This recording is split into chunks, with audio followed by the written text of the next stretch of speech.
Today on Tag Lab, we are joined by the amazing Macala Rose. I met Macala about a year ago and was just blown away by her energy. She has a really interesting routine that's a little bit different to maybe some of our more regular routines. She is up at 3 a.m. where all her creativity and ideas are flowing, and she is tucked up in bed for 6 p.m. And in those hours, she is doing incredible work across marketing, AI, digital, measurement. She goes way down into these crazy rabbit holes of data and emerges with these awesome trends that are super helpful to marketers.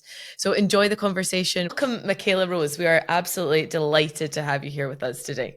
Thank you so much for having me, Laura. I have wanted to connect with you for such a long time because you just radiate the best energy and everyone loves you. And we just knew that you had amazing insights and we had to have you on the podcast. So thank you for making the time for us in your very busy schedule. You're welcome. And thank you for having me again. For sure. So I want to get straight into it. And I know that you have an interesting routine that is like a little bit different to how some other people operate. And I just find it fascinating. As I said, your energy is incredible and whatever you're doing is working. So can you take us through what is a good day for you and how do you like to structure it? Absolutely. So I am a very early morning person. I always have been. I grew up on a cattle ranch. So days started at 3 a.m., right? And so my grandfather, I'd always would want to follow him out. And it always stuck. Like I've never been able, like sleeping to 5 is like sleeping into me. So the beauty of that is like when you work with people like yourself in the UK or New York, you can actually get a lot done. My day usually starts at 3. I take a break around like 9 or 10 because like I'm going through work, I'm producing what I need to produce, and then I stop because I'm still a cowgirl, and then I go hiking and I ride my horse, and then I come home, and then in the afternoons is when I do like emails or phone calls or just falling down the LinkedIn rabbit hole, leaving comments, everything else, and then I eat dinner and I go to sleep. So my day-to-day is pretty boring, but it's a routine I love and it really works. And I think just from a productivity standpoint, it took me a long time to learn how to just like, you know what? Work in your best hours. Don't think you have to be 9 to 5 because it just doesn't work for me. So that's my routine. I love it. And your best ideas come to you in those kind of early morning, wee small hours. Nobody else is up. Like that's where you find that your brain really comes alive. 100%. And you're tucked up in bed for 6 p.m. as well, which I'm really here for that. I think those early beds, you just feel great when you know that you can be in there and nobody else is. So you are deeply involved in content marketing, podcasting. What do you think are the best and key elements that really help that content to resonate with an audience? Oh, I love that this was your first question when you sent it over because I am obsessed with audio and video right now. And I've actually spent over 1,000 hours in the last 18 months analyzing podcast and YouTube video production, mostly from the influencer standpoint, but looking at some of what brands are and aren't doing too. And I think we're kind of entering this era of where audio and video aren't just channels, they're true portals to connection. And I think it's the continual social algorithm changes of TikTok and Instagram and Facebook that are driving this. Also, overlaying like legalities around whether they're going to be banned in certain countries or not below a certain age range. I kind of feel that audio and podcasting are having another heyday, and that will continue. One of the few things I think will continue in the next 5 years as a trend for something being leveraged for community connection and conversation. Underneath that, I think I've found like kind of 3 sub areas that I see heavy investment on. And this is from the influencer standpoint, because really the influencers that just dominate these channels already really will adapt quicker and faster as more people enter and more things become relevant. So first is like immersive audio experiences where it's like podcasts will evolve with spatial audio and 3D soundscapes and become really immersive in their story, even if it's 2 people talking about a type of story or a practice. And I think this is really going to impact like the narrative driven genres, branded content, people and brands that even invest in that more experiential type of digital extension of their brand online. The next is like that multi-platform integration where it's just like success isn't only about podcasts only anymore. It's about like kind of creating a whole and more dynamic content ecosystem and just adding like interactive elements. And we've even seen this with, doing away with, what is it, that audio component they had for syndication into Google Play and channeling that directly into YouTube under podcast itself. And then the third is like community-centric monetization. And, Patreon's founder did a great talk a few months ago in September about deepening of community. But I don't actually see platforms like Patreon being the focus anymore, because I'm seeing like the creators of scale that have massive communities, have those offerings monthly, abandoning the community as a maintenance thing altogether. They're really tired of maintaining massive audience and all the tiers and all the tactics that go into the upsells and the offers and everything else. And they're streamlining down. So what I've seen them is using audio or video as a tool to deepen a niche community. And they're actually leveraging platforms like Circle, which is circle.so, Geneva, and even Discord. And I think that's really interesting because they've got like premium membership. It's very specific. There's quality over quantity. I mean, some of them are even using like tokenized content, NFTs, and they're just really kind of focusing in on the super fan through audio and video. Two great examples, actually three, would be like Steph Smith. She's A16Z's podcaster with Internet Pipes. I'm part of that and love it. And then there's Jordan Gill, who does a lot of entrepreneur business focused stuff, and she does private podcast only. She's building out tools versus community anymore. And then one of my favorites is like private podcasts aimed at a specific audience, where if you don't fit that target audience, you're not even allowed to receive the link to the feed. And there's a great one called Black Women Can Have It All by Liku Amadi, who's an attorney, and it's only for women of color. So that's a really big thing that's really caught my idea. I could keep going on and on and on, but I'd also like to say the overarching theme is I also see this kind of like death of the niche happening in many, many areas, where it's just like, in my experience, several industry podcasts, they've been around from anywhere from 2 to 10 years, and they niched into like, they just had such a specific topic content.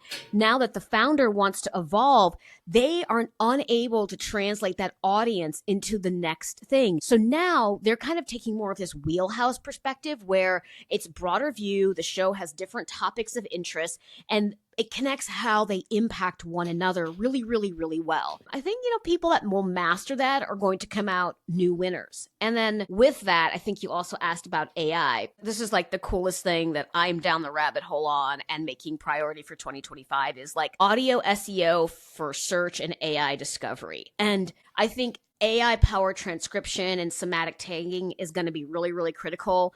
And you're going to have like detailed, optimized transcripts using structured data that will help Google kind of better index podcast episodes by the platform, but also how those platform results show up in main search. And I'd also like to say that I think you're going to see an increase in reliance on like long tail keywords and natural language phrasing that are aligned to how people are starting to use voice search. And I know that some people might feel Amazon Alexa or, Google Assistant are still in their infancy, but there is a pretty high adoption rate. And just given the mental fatigue and load that we have from all these channels bombarding, I'm seeing listen time going up with women, watch time going up with men.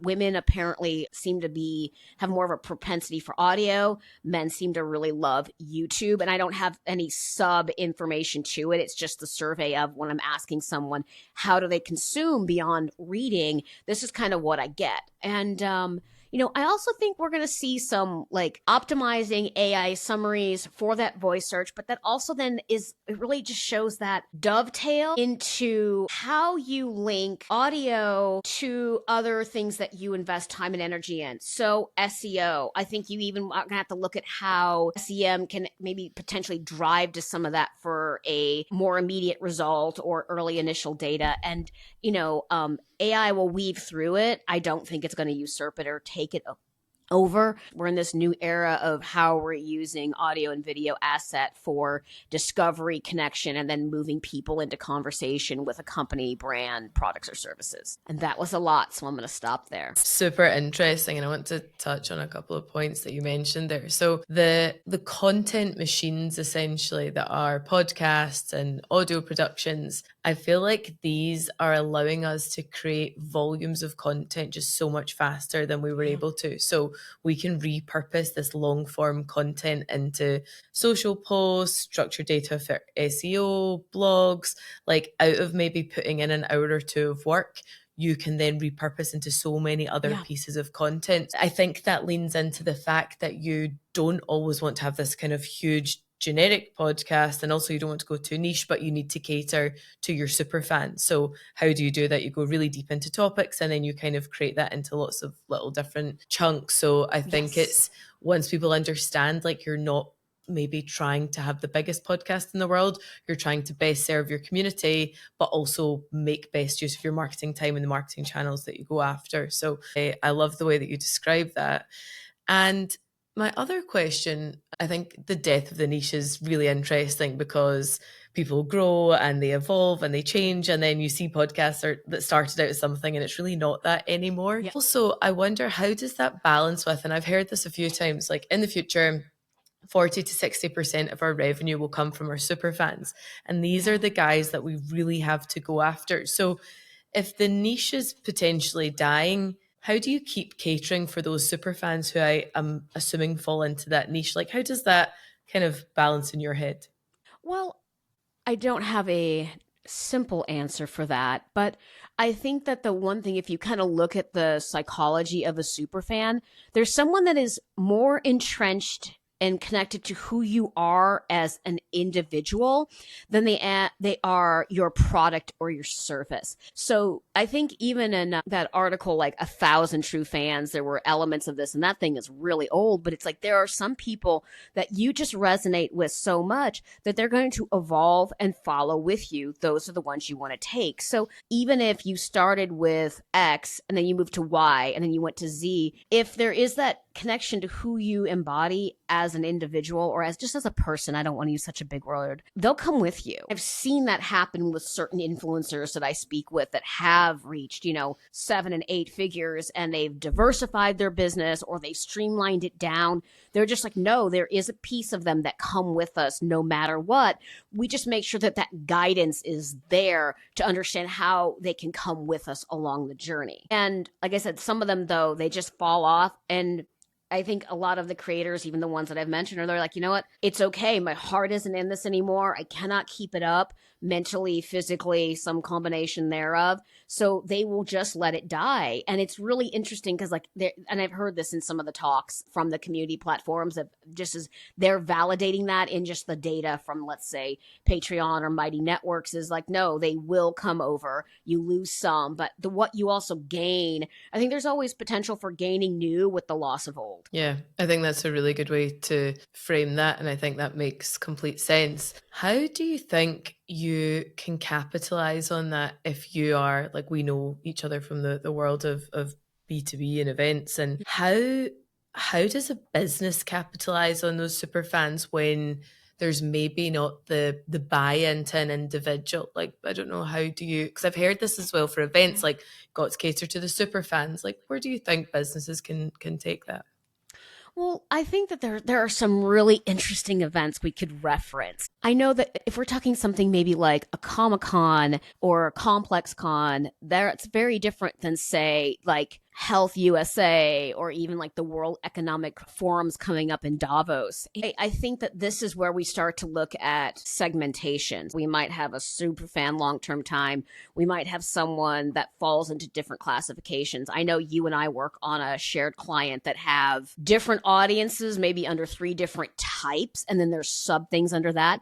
And so we built the ad strategy and the SEO strategy to kind of take that into account in order to nurture them and move them through in different ways. So I think you need to be very mindful if it's an event or a special or something that's in more of that B2C or business to pro consumer, of looking at your segmentation and how you may do that. I also think there's future value that you may not have on a consumer standpoint from that, of just maybe someone isn't a super fan yet, but the pivot we make in the focus of a conference or an event brings them into that funnel because we've widened it, we've streamlined it, we've made it more relevant to them because, let's say, the current superfan is maturing and aging out. Well, what's at the heart of the conversation of someone who's coming in? Luckily, we have enough data and insight. We can usually find that out and, we've got so many tools and listening to social channels that we can figure out the way to speak that same language. That just really goes to better planning, better paying attention, and,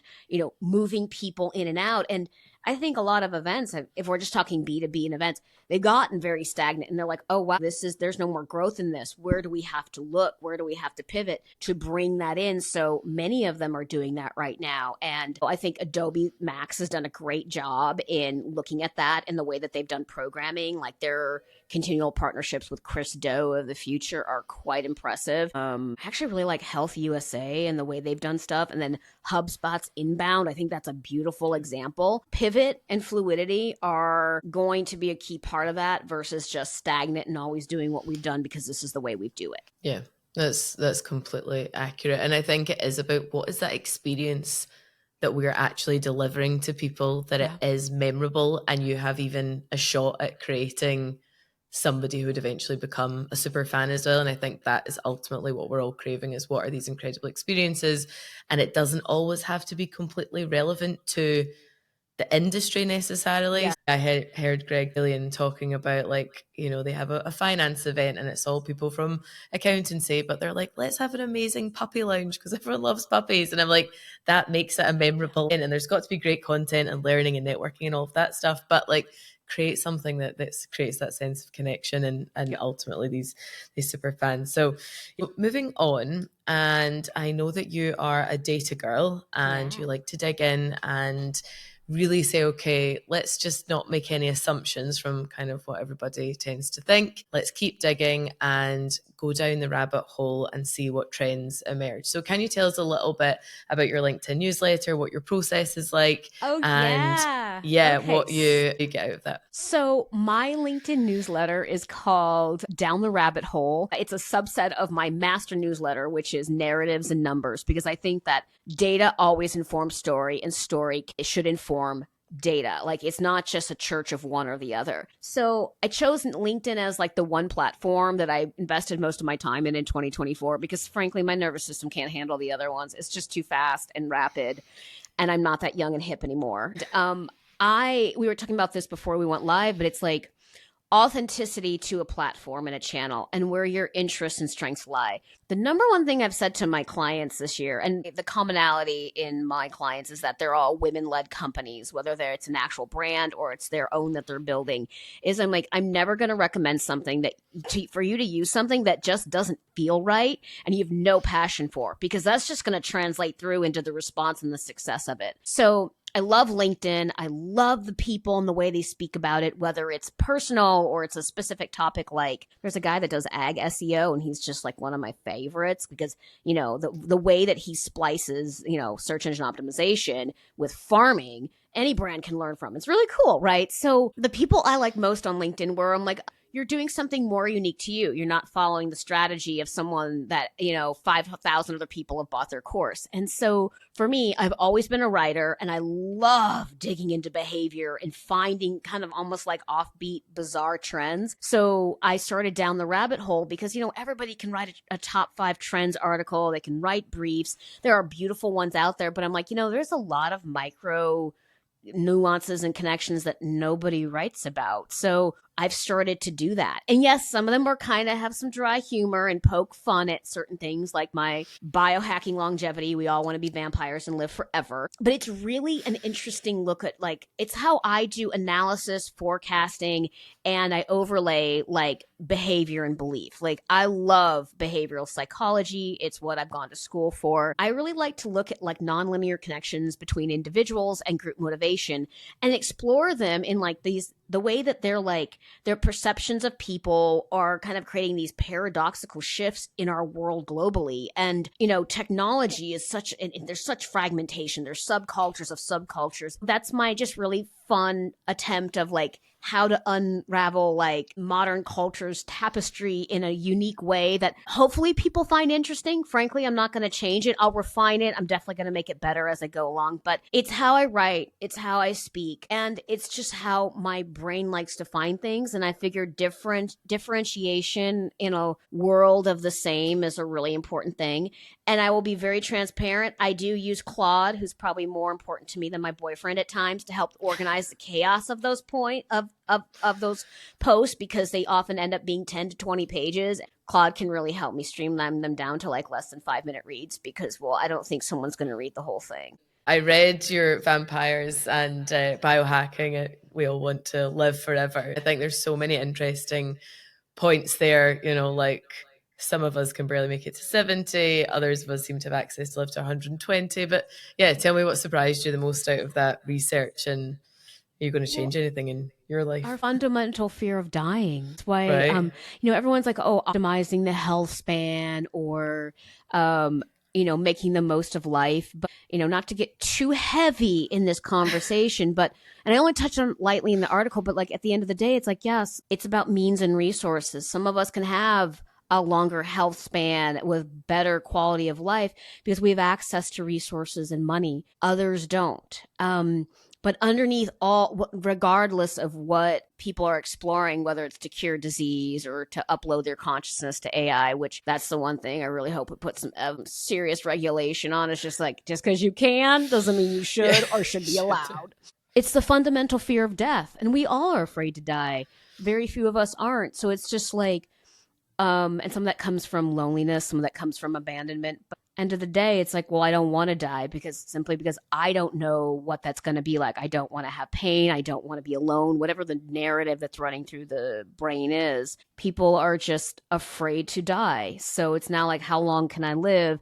And then even, some of that also goes to legacy of, well, what do I leave after? But the thing is, Laura, you can address that in this life. Like, look at what you're doing. Look at what your resources are. So if it's about legacy, well, can you do something good? And that doesn't have to be on a large scale. It could be for your local community, like could be for your neighbor. I can do that for my elderly parents on their ranch. Like my home base is on the border of Canada and the US, and I split my time between that. But I'm there twice a week, just making sure everything's okay so that they don't have to go into assisted living. That's a notable thing. And that's not like impacting millions of people, but it impacts the lives of two people that are very important to me. Their retirement years are much more comfortable without the stress of, oh, we have to give up this thing we love more than anything, but we can't physically do anymore. So look at how you're living now in order to maybe prepare for whatever, you're resistant to at the end. Because at the end of the day, we all die. And that was like the end sentence in the article.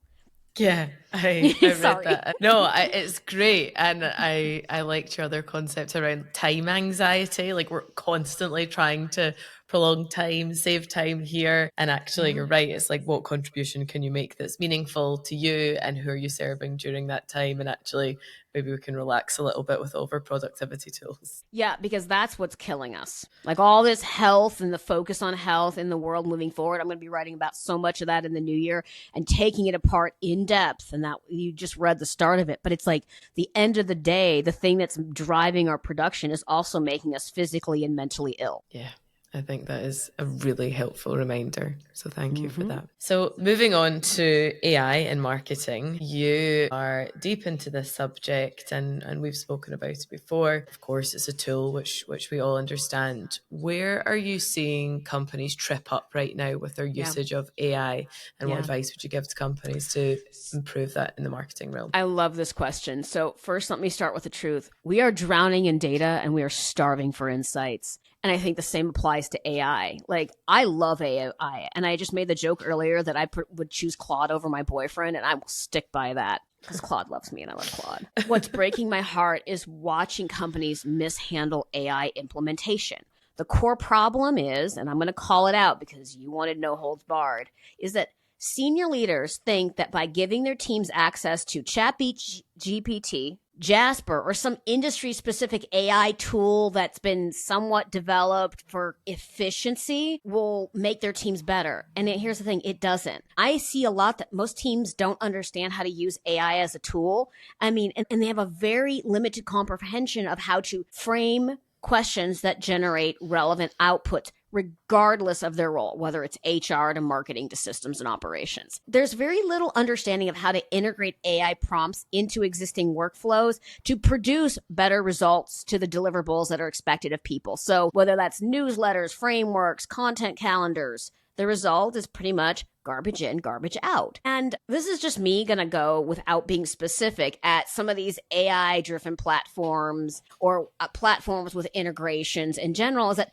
they're severely limited. And I've personally abandoned most of them after testing them. I literally stick to Claude and Perplexity as the tools I use to streamline my workflows and enhance my output, but that does not replace it. And, to me, I think that what made the difference in my use of it as a tool in my process is that I spent weeks learning how to write effective prompts, setting up tones and styles. I developed my own specific GPTs for certain things, and I tested them, I refined them, I documented everything I worked on. That way I could tweak them as I needed them to move forward. So I would think it's safe to say that companies are overspending on restrictive tools when the base level products that are initially out there offer far more superiority and flexibility, and a little bit of training and standardization of AI as part of their processes would deliver massive value for the company and also massive value for the people doing the work at any given level. Honestly, you just can't assume that AI is going to solve all your problems or fix processes. So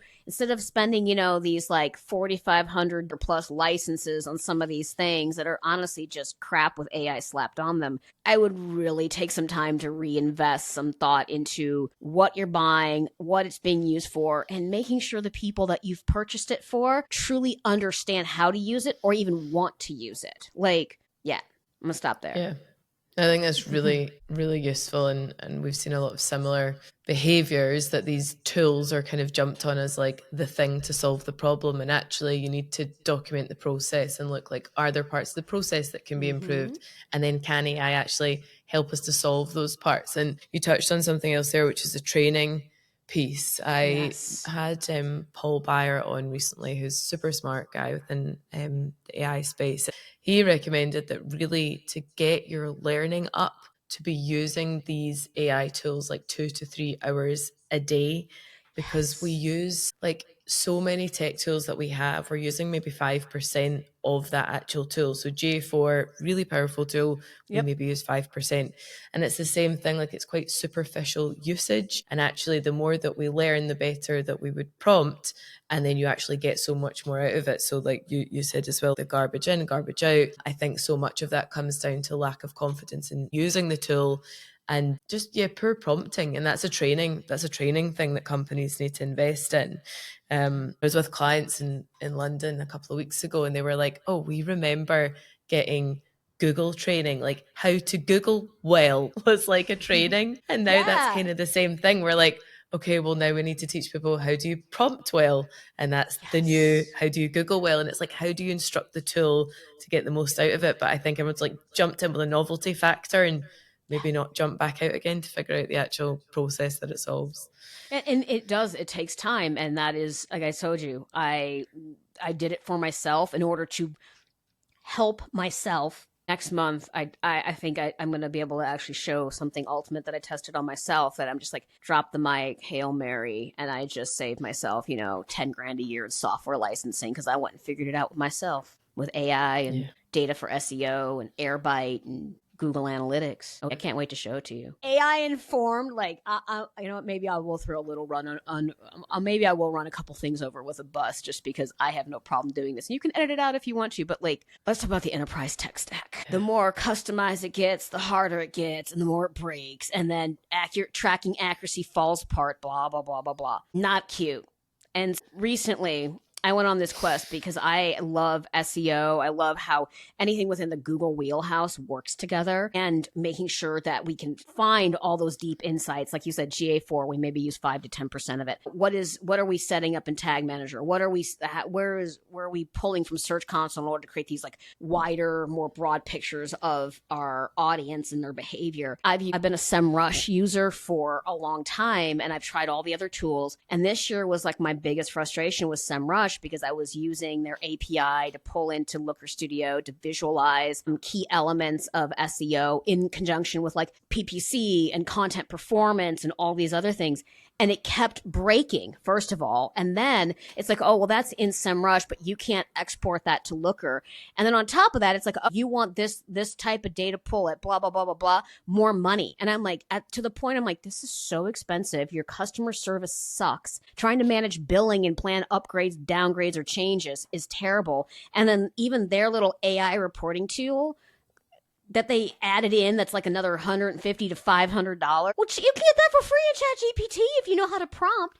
I'm redoing my whole own reporting stack using only Looker, Google Search Console, Google Analytics, and then I also found this really, really great platform called Data for SEO, and I can pull in 80% of the stuff in every SEO software that we pay a crap ton of money for into a dashboard. All I had to do was set up like BigQuery and certain little like validations between Search Console and everything that is Google, because Google is so robust and smart with this stuff. And I now in the new year for all my clients can standardize performance reporting, and it's not costing me, like $5,000 a month because of the level of data that I need to flow. I will say, like, I simple is better, even if there's an initial investment of time and money up front. But if you can make something that is stable, because let's face it, reporting, data flows, they break all the time. But we need to make our ease of reporting and performance easier, not harder. I'm very disenthused with platforms that have just slapped some AI in there, like SEMrush. And because of that, poor customer service, high costs, and not that great, I went and built my own thing that is perfect for what I need for any company that I don't care if they're $500,000 or they're $55 million. It works. Yeah. It's awesome. Yeah. It's the versus best limiting. The best platform to start from. You've kind of like bought the shiny thing and you think, oh, this is going to solve all my challenges, and then you try it and you're like, oh, do you know what, I'm just going to build the thing myself, because it's not, and you really know what you need to build. So yeah, I think we've had experiences of that ourselves, like, or we've had some reporting platforms who'll say, oh yeah, we've got this new feature, this new beta AI thing, it's coming, and 3 quarters later it's not actually there, so we're actually quicker building it ourselves. So yeah, I'm a big proponent of that, because I think it keeps the learning in-house as well, which is always really, really helpful for us, and gives your team autonomy to go and build some of these tools in a pretty safe environment. I mean, I think we should invest in the cost of something if it truly streamlines and it adds value. I don't care how much it costs if it's amazing, but usually I've just found in commonality, it's high cost and limited use, and there's a lot more headache than there is lack of frustration. So yeah, I just go build it myself now. Yeah, love it. So switching gears a little bit, you are a behavioural strategist as well as many other things. Yeah. So tell me a little bit, I think you've got some refreshing views on consumer behaviour and trends, and how do we even look at those phrases in 2025, and what are you paying attention to? So in 2025, I think we're seeing a fundamental shift. Consumers aren't just savvy. We've been talking about this for years, but they are exhausted by this broadcast style marketing and superficial attempts at cultural relevance. And I'm also going to be just a little bit of me and my personality. The next person that uses cultural relevance in a post to talk about how great what something they've done is should have a shoe thrown at them. Digital burnout is hitting really hard with our audiences. What's interesting is that people aren't disengaging, they're rebalancing, right? It's why you're seeing the rise of exposure therapy, nature-based practices, social groups that meet outside. It's just they're getting smarter about how they engage.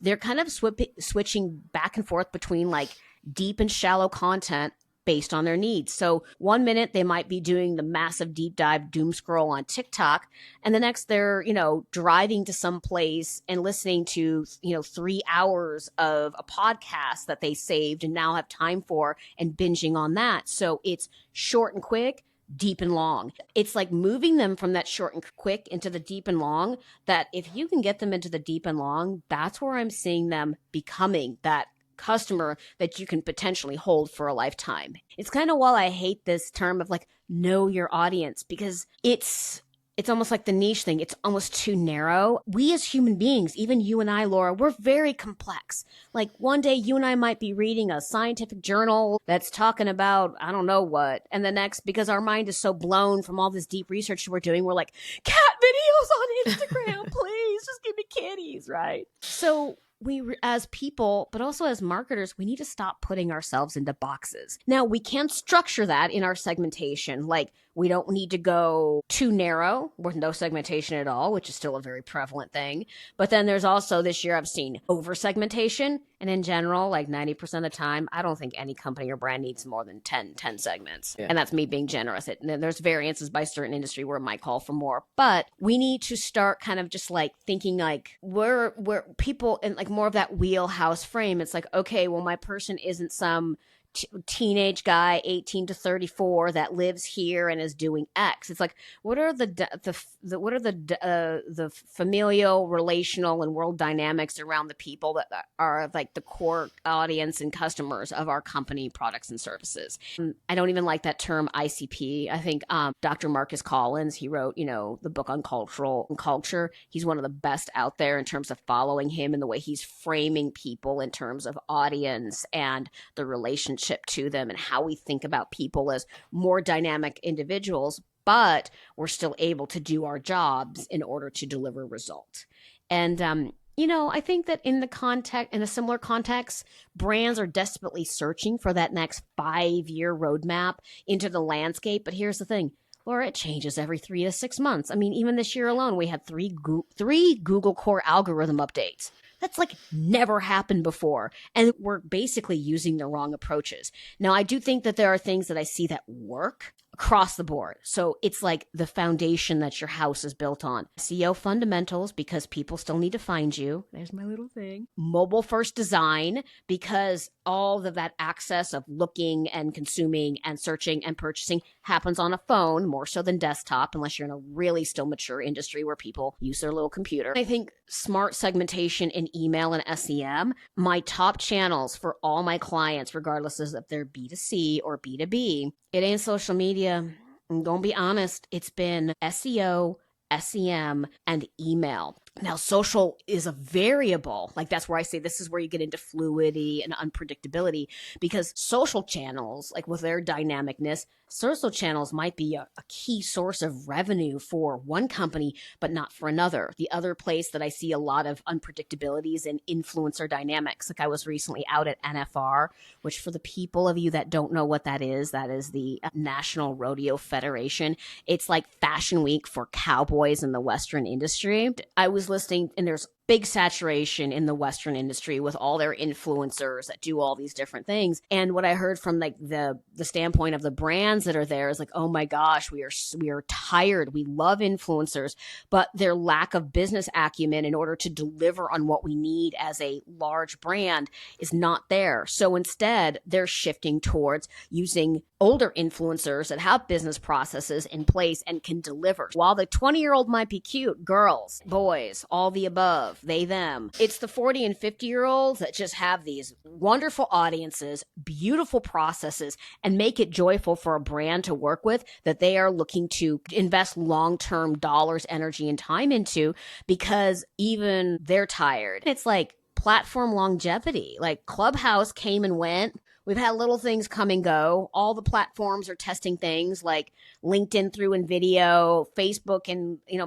Meta with Facebook and Instagram have done things in response to TikTok in order to try and kind of regain some of that share. And some of it's working, some of it isn't. Like those automated carousels, those died. The variable isn't technology. The variable is the behavior. The behavior isn't uniforms. Knowing you've got a solid foundation and things that that work, and I'm calling it, and I'm driving into it, and I've done it firsthand, and I see the results in terms of money my clients are making. SEO, CM, and even with SEM, I'm talking Google Ads, y'all. That is the most beautiful thing you can all be doing in 2025 is to really work on that and not just push product. Use your content and all your other stuff. Like inform the narrative and the journey through. That's that channel kind of dynamicness we talked about way earlier in this. And making sure that your email is on point. Like if you're on shitty old tech, I'm sorry, I swore. Hopefully I can swear. That's okay. It's all grown-ups. So if you're on legacy, outdated, over enterprise tech, look into something more fluid. I don't care if it's Klaviyo. I don't care if it's HubSpot,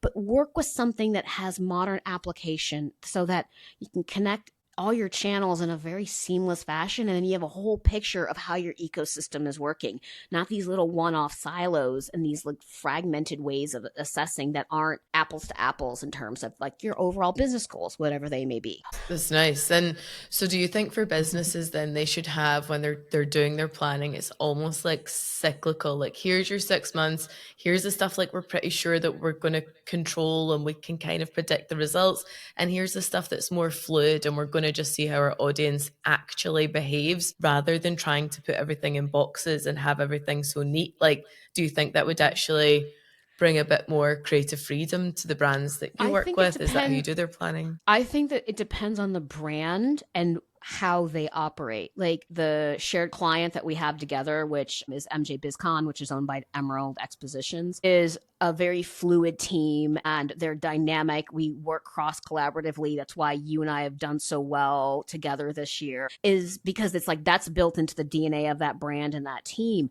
While we have things that are structured and process oriented and we do on a regular, we are also not afraid to try something on a pivot in order to see if we can, continue to push a result. So I think fluidity in planning goes to the comfort level of the company. And like I said, there's a foundation that, I mean, I've said no a lot this year because once you ask a series of questions, you realize it's a house of cards. There is no foundation, and the foundation has to be set before you can scale and do the testing and all the things. So I love planning, especially if it's within like the channels or the wheelhouses that we know continually deliver result. But I think that where I would advise is like, okay, take a portion of that and maybe plan that less structured and see what adding a little bit of fluidity to the plan, even if it's only 5 or 10%, does for you. Because I know that change is hard for people, and I don't like lack of structure as just the same as I don't like over structure. But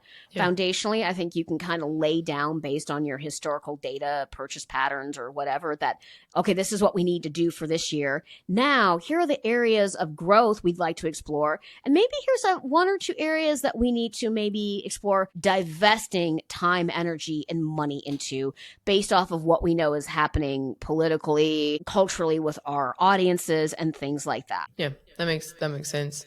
Okay, I've got one more thing before we'll do our closing question. And it's just going back to something that you said. You're a big proponent and advocate for search and Google ads. And obviously I've been in that space for the last 14 years. But my search behavior is changing. Our audience's search behavior is changing. I'm in an answer economy. I like run a business. I've got 3 kids. I've got no time to do anything. So I wonder, like, if you can comment on where you see search going. Like I'm a fan of Perplexity as well. And, I feel Google could just switch that on at any time, a version of that, and it wipes out search as we know it. So any commentary on that before we go to close? Well, I think it's why I am doing a lot of heavy research for the people I work on and planning this year about how do we use AI to inform search and discovery. We have to. It's not a nice to have, it's a must have for this year. Because just like you said, I mean, even you type in a question to Google, it generates an AI answer over half the time. So where does our content and our products and our services lie within the answers that are in those outputs? I think people need to seriously address that. I know Neil Patel has been doing some great live casts about how they're tackling it, and he has the gold standard. So I will never say it's something I know more than someone else. Like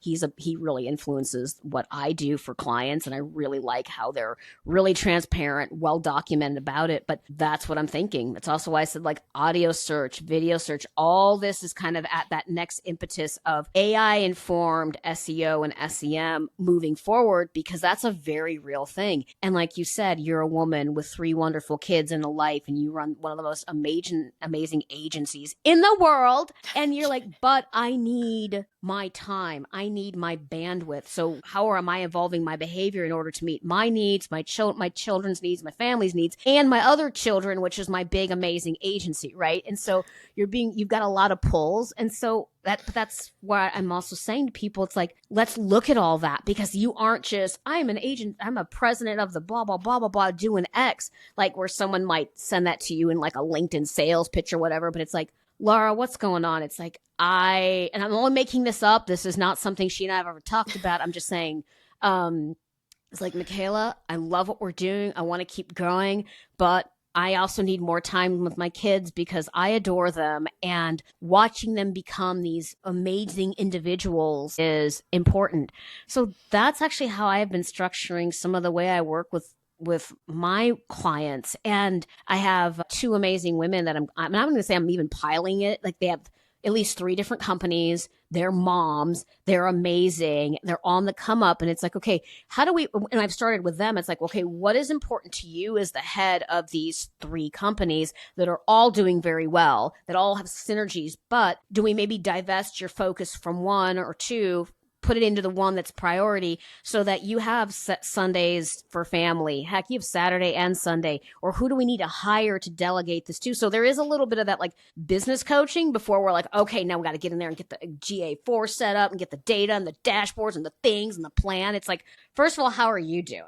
And then we can build towards that. And even some of that I've taken off there, because it's like, oh, now that you're managing the analytics part, my financial investor, the da da da da da, you're now speaking their language in these monthly reports that you tell me, like, again, you give me a 2-hour summary, even though you've put a week's worth of work into this every month, and on several companies, not just one. But I can now really quickly speak to progress changes and inform them without me having to try and spend days and days navigating questions because I'm not quite speaking their language. Like, that's really what that becomes. So the shift in behavior is, well, what's causing that, whether it's internal change or if it's a technology driven change. So that's when I'm like, well, how does AI inform your key channels that are driving your revenue, your growth, or whatever else? And let's make the strategy incorporate that. Because if you, again, not to ruffle any feathers or to dismiss the way people do processes, but like,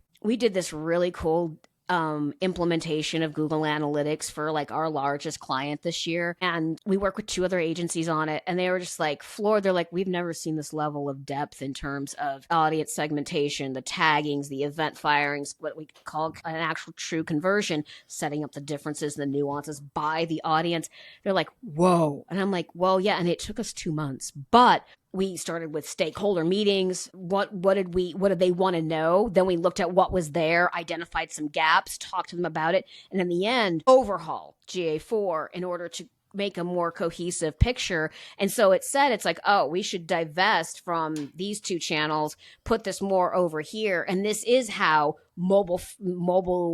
this is how AI could potentially threaten this. And this is how we then have to change the strategy in order to keep moving forward with the change in behavior. It was a really long answer. I'm sorry. Yeah, no, that was crap. all great stuff. Yeah, me too. I could talk about it all day, but we will have to close. And I have one last question for you, and I'm sure you've got loads of great answers to this. But if there's one thing that you could put on a billboard and everyone in the world would see it, one slogan or phrase or thing that's important to you, what would that be? Business or personal? Whatever is most important to you. Just something you think would enrich the lives of everyone if they knew it, saw it, felt it. It's open to you.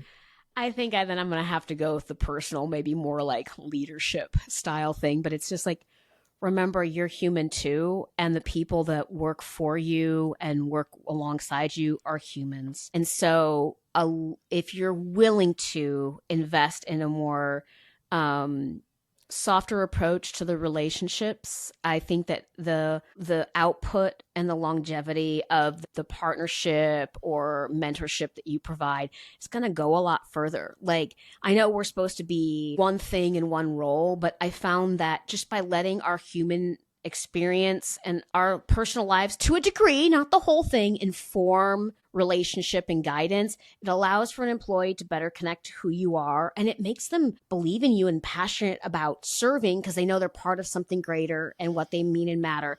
But also, just from the standpoint of someone who works with other clients, when I have a better understanding of all the dynamics, even if it's just a little bit of that personal stuff, like you just shared, you have children, and then what the pain points are between both business and personal, I come up with such better answers and more conscious solutions that actually bring result versus just like, well, this is what I do and this is what I expect. It's like, hey, well, actually these things inform. So just working on our own humanity and connection a bit more within healthy boundaries and structure. Amazing.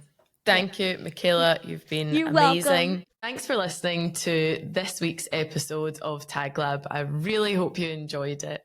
Please make sure that you subscribe by hitting follow on whatever podcast platform you listen to so you can get the latest episode. Thanks.